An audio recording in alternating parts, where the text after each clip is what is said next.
Thank you so much, Rabbi Alsen, for your exaggerated but super kind remarks. I will say among the places I'm so proud and incredibly honored to post articles is Aish.com, when they approve, when they share them. And I have incredibly fond, not only feelings, but hakar satov, gratitude for my time at Aish, not the Yeshiva, which program didn't exist when I came for my year, but after spending 2 years at Karen B'Yavna, this following summer I came back, was a madrich on discovery for a summer. Then people had a little more attention than they have now, so it was a 2.5-day program. I got to sit through, so Rabbi Berger is here, one of my heroes who taught me so much, and so many others. I think I sat through 8 or 10 cycles of discovery that summer, and it helped shape and mold me, inspire me, and it's teachings I continue to draw from, so I have enormous gratitude to Aish for so many reasons, and how lucky and fortunate, how blessed you are, not only to sit and learn at a Beis Medrash and look out literally at the holiest spot in the world, where the light of the world is emanating from, but to be in a place of so much love and learning, of so many role models and examples. I know that among the things that you are grateful for every day is the privilege of being here, in this yeshiva, and in this spot, so I'm really honored and grateful to be here. Our parasha B'Shalach describes when the Jewish people left Egypt. They left v'chamushim alu b'nei Yisrael me'eretz Mitzrayim. The Jewish people left chamushim. Chamushim is one of those words. It's a little ambiguous. It's ill-defined. What exactly does it mean? And Rashi quotes 2 interpretations. One, a mind-boggling echad mechamisha. Only 1 out of 5, only 20%. And we ask and we wonder, how could that be? After centuries of servitude and suffering, after persecution and oppression, only 1 out of 5 would leave. Redemption, the door of redemption was open, and only 20% would walk through. And the truth is, we're living in a time that maybe that indictment can be said about some of us. It shouldn't be so mind-boggling, but it's the other interpretation I want to focus on. Rashi quotes, Chazal say, chamushim, ein chamushim ela mezuyanim. It means they were armed. They had weapons. They had weapons. Now today I know what it means, armed. I live in the free state of Florida. Many of you are from there too. And you know the free state of Florida? We have no state income tax. It's a great plus. But it's also a state where essentially if you have a pulse, you could own a gun. It's probably not a coincidence we haven't had campus protests. B'li ayin hara, we don't have a major swell of anti-Semitism because Jews in Florida are in a position to be able to protect and take care of themselves. We know what it means, mizuyanim. We know what it means to be allowed to be armed. But the question on this pasuk, the question on this Rashi is, what does it mean the Jews left Egypt and they were armed? What does it mean they have weapons? They were slaves 210 years. And yes, we read last week that they went to their neighbors and they borrowed gold and silver. They borrowed material possessions and goods. They borrowed kalim, vessels, but did they borrow weapons? Did their Egyptian neighbors open their arsenals and lend them their guns? What does that mean? What does it mean that they were armed? What does it mean that they carried weapons? There are a lot of answers to this question, but I want to share with you and I want to focus on the answer of Rabbi Soloveitchik. He says, perhaps what it means, the Torah chamushim alu b'nei Yisrael, does not mean that they were armed. We're blessed. We're blessed to live in a time of Jewish autonomy and sovereignty. We're blessed to have holy members of our IDF. They are armed, they are fighting, they're on the front lines. Hashem should protect them, secure them. They should return home to be with their families. We should have safety and security. All the hostages should come home. We know what it means to have an army that's armed.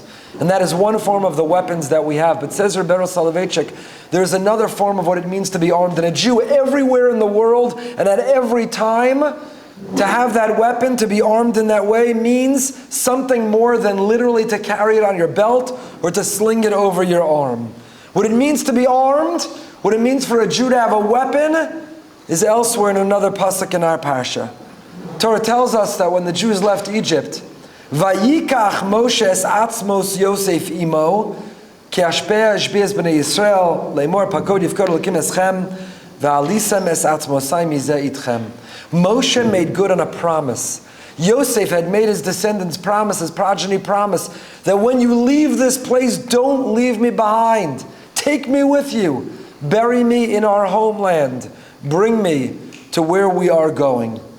And Moshe made good on that promise. Vayikach Moshe es atzmos Yosef imo. Moshe takes the bones of Yosef together with them. And when they come into the land of Israel, Moshe had handed them off in Shechem. Please God, we should return to be able to visit our holy ancestor Yosef HaTzadik whenever we want. In Shechem is Kever Yosef until this very day. Wonders the Abarbanel. Why is that pasuk in this week's parsha? When should the Torah tell us that Moshe brought those bones? Last week. When the Jews are preparing to leave, it should say, Moshe remembers, oh yeah, Hashpeah Hishpeah, we made a promise. Let's go get the bones of Yosef, we have to bring him with us. Why is it in this week's parsha? Vayikach Moshe es atzmos Yosef imo, ki Hashpeah Hishpeah. Why is the Torah telling us the promise was only fulfilled after it was done? They're already on their way in our Parsha. Doesn't it belong last week in Parshas Bo? Why is it this week in Parshas Peshalach? And the Abarbanel points us to the Mechilta, to the Medrash, where our rabbis tell us, you know why it's in this week's Parsha? Lahodia chachmaso v'chasiduso shel Moshe. To reveal, to communicate both the wisdom and the piety of the great Moshe. Shekol Yisrael oskim babiza. Because here's the picture that I want to paint. This is the image that should be etched in your mind of what Kriyas Yamsov looked like. When we emerged, when we got to the other side of that sea, when we stood on that shore, the Jewish people, to a man, to a person, bent down and were so busy, so occupied and preoccupied with something they didn't want to leave. They had to be schlepped away. What was it that they were doing? You see, when the sea closed on top of the Egyptians, all of their wealth, their gold and their silver, their watches and their smartphones, all of their wealth washed up on the other side. And this slave nation, after 210 years of being denied and deprived their own possessions, their own material goods, now all they wanted was to collect and amass, to put in their pockets and under their arm, to carry with them. They didn't want to stop taking more and more of this bizah, of these spoils. They were taking everything their Egyptian tormentors had lost. All their wealth and all their things they were collecting, except for one. There was one exception to that rule. In that image of all the Jewish people bent down, picking up, collecting, there was one man who wasn't distracted, who had no need for that gold and silver, for those things.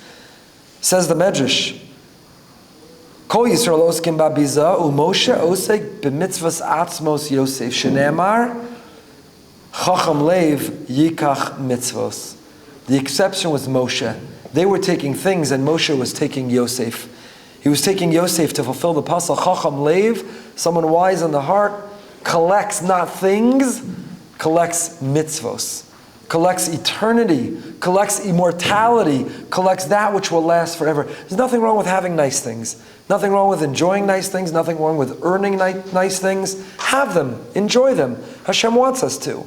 But never ever be defined by them. Never be distracted by them. Never think that's what life is all about. Moshe has no need and no interest. While they are picking up those things for their future, Moshe says there is no future if we don't remember our past. If we don't focus on where we come from. The Atzmos Yosef. Moshe's collecting Atzmos Yosef imo, with him. Iturei Torah tells us that Moshe was concerned not only with the bones of Yosef, the Atzmos Yosef, but rather he was also taking Atzmos Yosef, the essence of Yosef, the energy of Yosef, the legacy of Yosef, the life of Yosef. And he was taking, it says the Kli Yakar, imo. That word imo is extra in the pasuk. It could have simply told us, Vayikach Moshe es atzmos Yosef ki hashpeah hishpeah. He took the bones of Yosef because he had to make good on a promise. Why does it say, Vayikach es atzmos Yosef imo, with him? Because Moshe wasn't only taking bones for burial, he was taking the essence, the legacy of who Yosef was, and he was taking it imo. He was ingraining it and absorbing it and integrating it into himself. He was molding and shaping himself in Yosef's image. He was walking in Yosef's footsteps. He was following Yosef's life. He was taking Yosef. They, the rest of the Jewish people, a people that were still maturing and growing out of a slave mentality, they were taking things, gold and silver, watches and jewelry. And Moshe, Vayikach Moshe es atzmos Yosef imo. Moshe was taking the essence of Yosef with him. And says Rabbi Soloveitchik, V'chamushim alu b'nei Yisrael. That's what it means to be armed. For the Jewish people to be ready to defeat whatever enemy we will find in our way, external enemy or internal enemy, the voice of our own internal urge or instinct, or the outside enemy who's trying to derail or distract us. What does it mean for us to be armed? Is to take the atzmus Yosef imo, is to take and bring the essence and energy of Yosef with us. It's Yosef's legacy that will empower and enable us, that prepares us to defeat any enemy in our way. The enemy on our borders physically, but also the enemy that's trying to hold us back from being the best version of ourselves. The enemy that's trying to get us to indulge in behavior that's unbecoming, in energy that is not fulfilling our potential. Yosef, atzmus, not only the atzmos Yosef, the bones of Yosef, but to take the atzmus Yosef, to take that essence of Yosef with us. Why Yosef? Rashi in our parsha tells us, Itchem, it wasn't only the bones of Yosef, but in fact all the Shiftei Kol, all 12 tribes, all of Yosef's brothers also followed his footsteps to make their descendants, their progeny, take that promise. And we took all their bones. We reburied all of them here. So why was Moshe so focused, occupied and preoccupied specifically with Atzmus Yosef? He took the bones, he took not only the Atzmos, the essence, the energy, the life and legacy of Yosef. What was it about Yosef? What was it about Yosef? And that's what I want to spend my time on with you, this privilege I have to speak with you this afternoon. What is it about Yosef that could arm us? That is the weapon that we carry to fight off whatever we need to be successful in our lives. What is it about Yosef that puts us in a position to break through, to be the people we can and are meant to be, to fulfill and realize our potential, to be able to leave a life and a legacy of our own? And I would submit and I would suggest to you that maybe Yosef is the first and maybe Yosef is the greatest role model of someone of what it means to be a Ben Torah for life. To not only while you're in yeshiva steig, not only when you're in yeshiva have a growth mindset, but to maintain that growth mindset, to be a Ben Aliyah throughout and for the duration of our whole lives. See, Yosef didn't have the privilege his brothers had. They sat learning Shana Aleph, Shana Bet, Shana Gimel, Shana Dalet, Shana Hey. They were able to sit in their father's Beis Medrash learning for a good part of their life. But Yosef as an adolescent, Yosef as a young man, Yosef was already essentially abandoned by his brothers. They were ready to kill him. Ultimately, they sold him. And Yosef is on his own from a young age. And Yosef had every right. We would have excused Yosef. He would have been justified if he assimilated and integrated into the society, the foreign culture in which he found himself. After all, the world he came from, it abandoned him. It forgot about him. It got rid of it. It expelled him. Not only his brothers. Some suggest the reason Yosef never reached out to his father all those years is because Yosef's last contact with his father is when his father said to him, "No, go check on your brothers. Go see how they're doing." Next thing he knows, he's in the bottom of a pit. Next thing you know, he's sold into slavery. Yosef all those years might have been suspicious that his father was in on it. So Yosef's in Mitzrayim, and he thinks he's on his own. All that world he knew, all that way he was raised, look where it got him. Look what it did for him. And Yosef had every opportunity to indulge his lowest impulse. Here he is in the house of Potiphar, and he's bringing tremendous blessing, tremendous success to that home, to that house. His boss, he's making his boss rich. The problem is his boss's wife is relentlessly propositioning him, won't leave him alone. And he says, no, but how many times can you say no to this beautiful woman who keeps pursuing and chasing him? And she orchestrates a day, a pagan holiday, where she'll be the only one home. And Yosef is ready to give in and to indulge. At least according to one opinion in the Gemara, when he comes that day, lasos malachto, to do his work, the work he's ready to do is to be with her until he sees the image of his father and he remembers, that's not who I am. That's not who I'm meant to be. That's not why I'm here. And he fights that urge.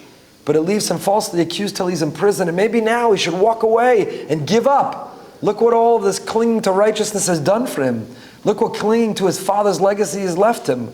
He has every right to walk away, but he stays steadfast and true to who he is. And even when he gets out, and even he emerges as the finance minister of Egypt, of the greatest empire on earth, he's killing it.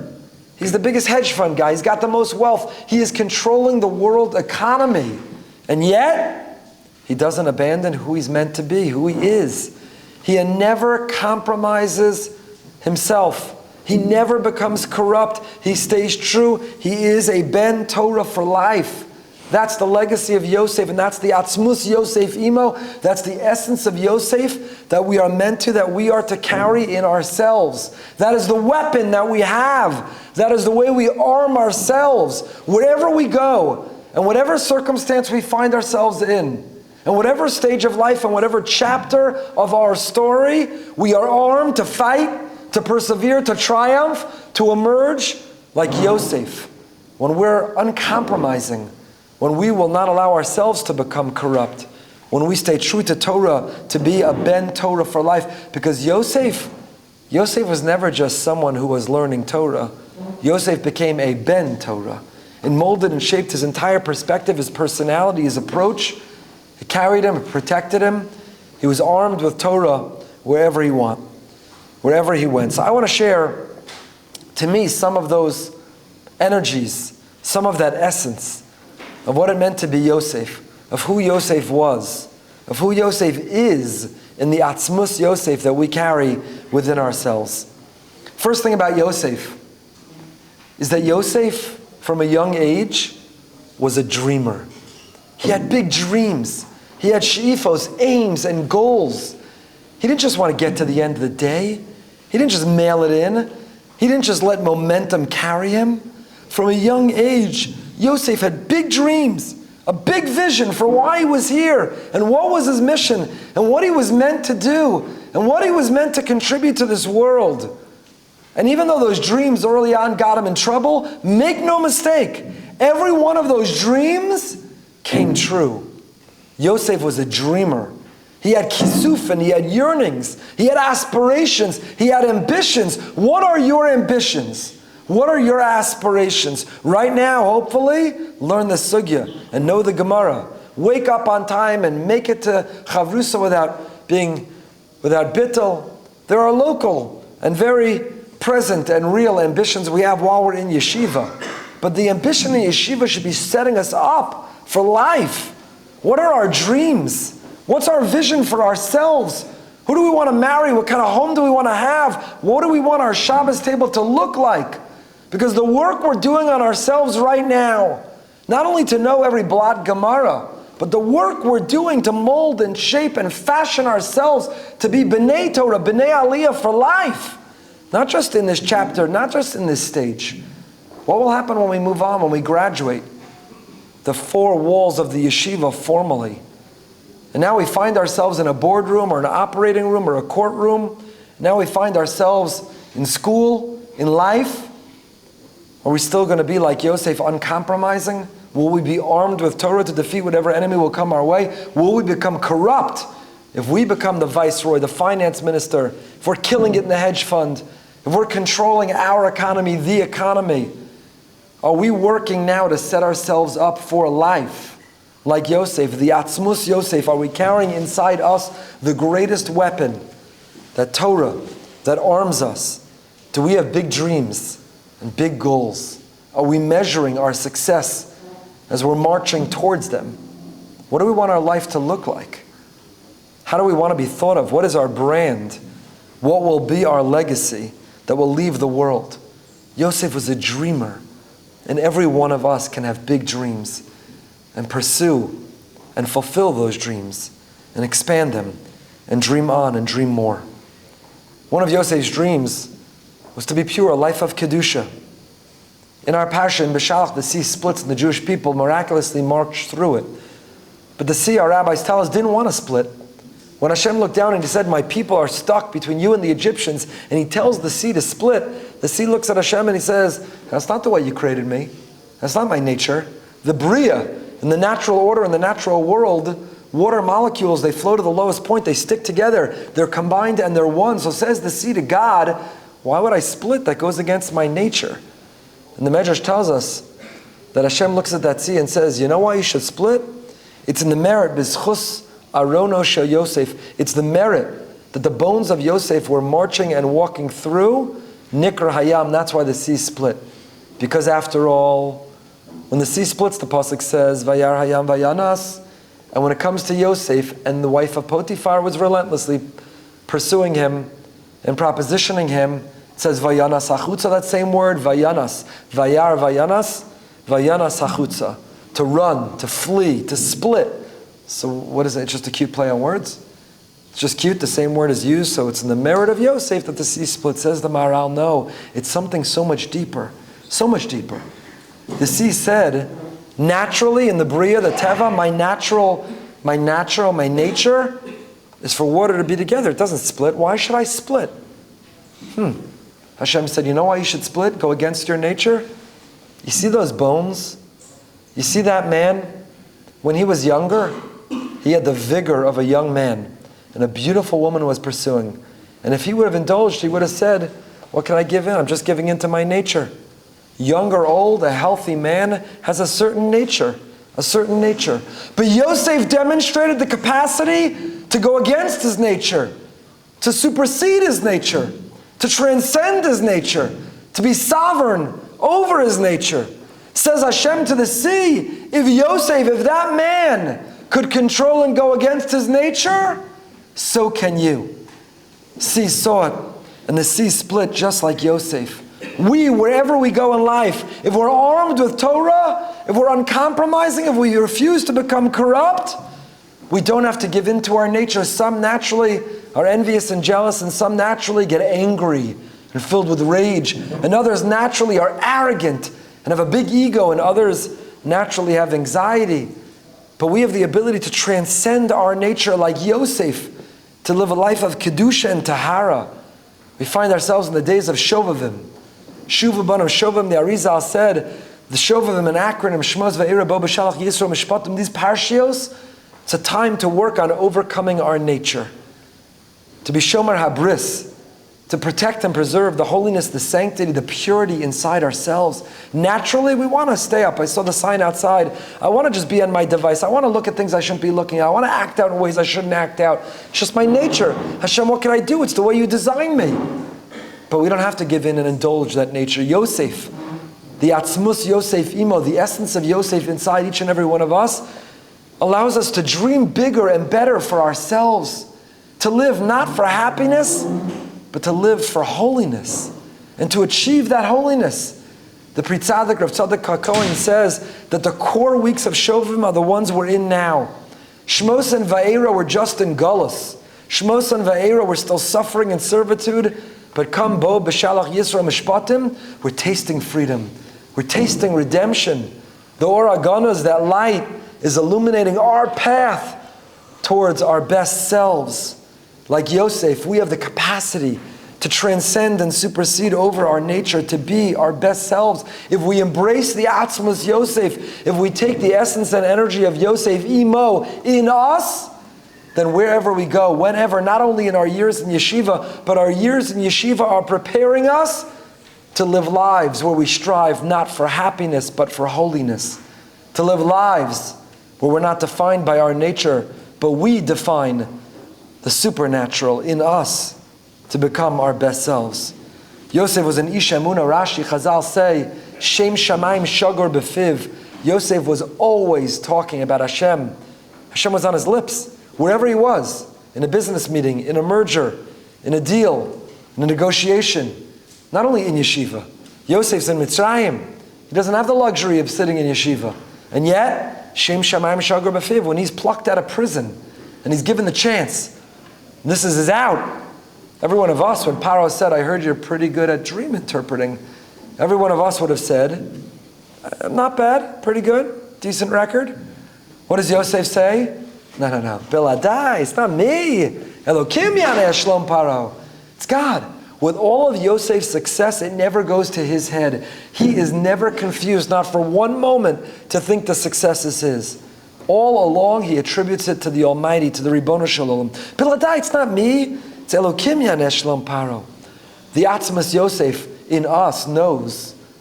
The Yosef in us knows. Whatever success we'll have in life, wherever we go, whatever those dreams and ambitions we'll have, we will only succeed if we recognize that Hashem is with us. That Hashem is the necessary senior partner in all that we do. There are many more, but we're limited in time, so I'll tell you one more of the atzmus, the energy, the essence of Yosef. That is chamushim, that's how we're armed. That is our weapon. That is how we will triumph. That is how we will defeat any enemy in our path, internal or external. Pasuk says, Vayihi Hashem es Yosef, Vayihi ish matzliach. God was with Yosef, and Yosef was an ish matzliach. He was a man of success. He was a successful man. What does it mean to be a successful person? I wish we had time now. I would interact with you and ask. But later tonight, when you go to the dorm, so much growth and learning in yeshiva happens in the Beis Medrash. I remember in my experience, as much, maybe more, happened in the meaningful, deep conversations in the dorm. So put your phones on airplane mode and ask one another, how do you define success? What is an ish matzliach? How will you look at your life and evaluate and determine, were you successful? Will it be how many cars in the driveway? Will it be the square footage of the house? Will it be your portfolio or your bank account? Will it be how many followers you have, and if you're an influencer, how viral you went? Will it be fame or fortune? What will define success? What does the Torah mean when it defines that Yosef, Hashem was imo, Hashem was with him, vayi ish matzliach. And Yosef was a man who was, what is hatzlacha? What does it mean to be matzliach? How many times you finish Shas? How many blot you learn a day? Having a good name? What does it mean? It's an interesting question, and there's not one right answer. What does it mean? How do you know, how do you dream to have success if you don't define success? How will you know if you're successful if you haven't determined and defined what successful means and looks like? How do you know what ambition, what aspiration, what big vision and dreams to have for yourself if you never define them? There are many answers to that question, and I'll tell you what the Sforno writes. Rav Avadia Sforno, the great Sforno, writes, Ish matzliach perusho masig kol tachlas mechuvan mimenu. Says the Sforno, you know what Ish matzliach means? Yosef figured out what he was meant to do, who he was meant to be, his mission in this world. That's success. To not spend your life competing and comparing to others. To not spend your life trying to be someone else. To not measuring yourself up against others. But to figure out who you are and why you're here and what your life is meant to be. What is your mission and why? What is your purpose? And why did you wake up this morning? We all finished Moda'ana this morning. We began by saying, we're grateful to you, Hashem, but we ended up by saying, Hashem, you have faith. I thought we're the ones that have faith. We have faith in you. What does it mean, Rabbi Emunasecha? If you woke up this morning, Hashem still has faith in you. Not everybody in the world woke up today. I've done more than one burial and funeral of somebody who didn't wake up. If you woke up today, Rabbi Emunasecha, Hashem's faith in you and me is still great. We have big things to do. We have dreams to achieve. We have success to pursue. Hashem still believes in us, but do we believe in ourselves? Why are we here? What are we meant to do? The Ramchal begins Mesilas Yesharim by saying that Yesod Avoda V'Shoresh, that the foundation of life and the root of Tzidkus is to ask ourselves, Ma chovaso ba'olamo? What is your duty in your world? Notice the Ramchal doesn't say, what is the chova ba'olam in the world? We don't all live in the same world. Every one of us are a world unto ourselves. Our parents, our background, our genetics, our talents, our skills, our assets, our liabilities, our challenge. We are each our own world. And once we look at our world and what makes it up, we can ask ourselves, Ma chovaso ba'olamo? Why are you here? What is your mission? Why did you wake up this morning? Why does he still believe in us? What's our purpose? What's our dream? Who are we meant to be? Rabbeinu Yonah writes in Shara Avoda, HaPesach HaRishon Sheyeda HaAdam HaOved Erech Atzmo V'Yakir Ma'alaso. The opening of a life of growth is for a person who's serving Hashem to know, erech atzmo, know your worth, and recognize, yakir, what's your mailas? Why are we here? What are we here? What are our blessings? What are our talents? What are our skills? What do we lend the world? Because it's never too late to become who you're meant to be.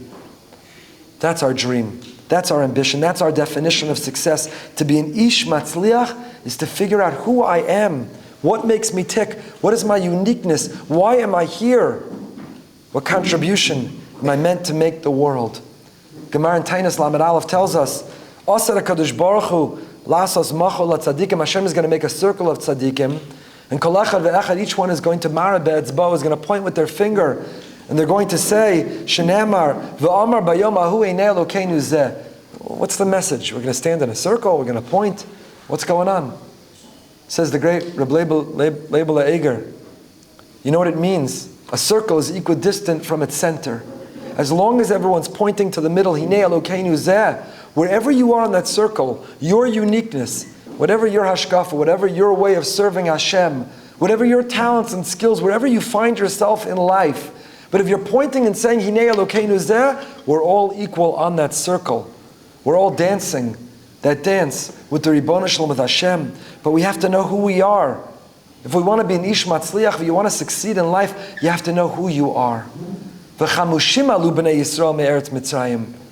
We came out of Egypt, we were armed and ready. How are we armed? Where did we get weapons? Says Rabbi Soloveitchik, you know where we're armed? The greatest weapon a Yid has is Vayikach es atzmus Yosef imo. To carry the essence of Yosef imo in us and with us. Chevra, be a ben Torah for life. Utilize and use this time in yeshiva. First of all, never leave. I'm here to recruit for Aish Torah. If you're lucky enough to be here, stay here. Fight for another year. Stay another year. And stay forever. Halavai, halavai, that's the ideal, that's the ultimate. I'm here to recruit on behalf of Aish Torah. If you happen to be leaving, if for whatever reason you're going back to America, there's other great alternatives. There's a lot of beautiful yeshivas, and I'll share about one of them in a moment. But while you're here, and stay here as long as you can, set yourself up to be a ben Torah for life. Take the Atzmas Yosef with you. Arm yourself for whatever enemy you're going to face in life, internal and external, whatever challenges and obstacles are going to be in your path towards the success that you're going to work to dream right now. Don't live right now as a ben Torah and then graduate to become a balabas. Stay and be a ben Torah for life. Because the pasuk says, Ve'alisem, they lifted, they raised the Atzmus Yosef. When you carry the Atzmus Yosef imo, Ve'alisem, then you remain a ben aliyah for life. Don't ever be complacent. Don't ever arrive. Don't ever be stagnant. Don't ever be done or finished product. Always and forever be growing. Be mosei faholich. Be adding. What's next? What more can we do? What can we take upon ourselves? What more can we appreciate? What more can we achieve? How can I add more dreams? Bigger sheifas, bigger aims and goals. When a Yid is armed, chamushim, with Atzmus Yosef, with that essence of Yosef, with those qualities, to be a big dreamer, to never compromise or become corrupted, to live a life of Kedusha, to live not for happiness but for holiness, to have Shem Shamayim Shagar B'fiv, to always attribute everything, every success to Hashem, to realize and figure out, why are we here? What is my individual worth? What is my purpose and what is my mission? When we're armed with all that energy and that essence of Yosef, then we will be Ish Matzliach. Then we will meet and we will find success.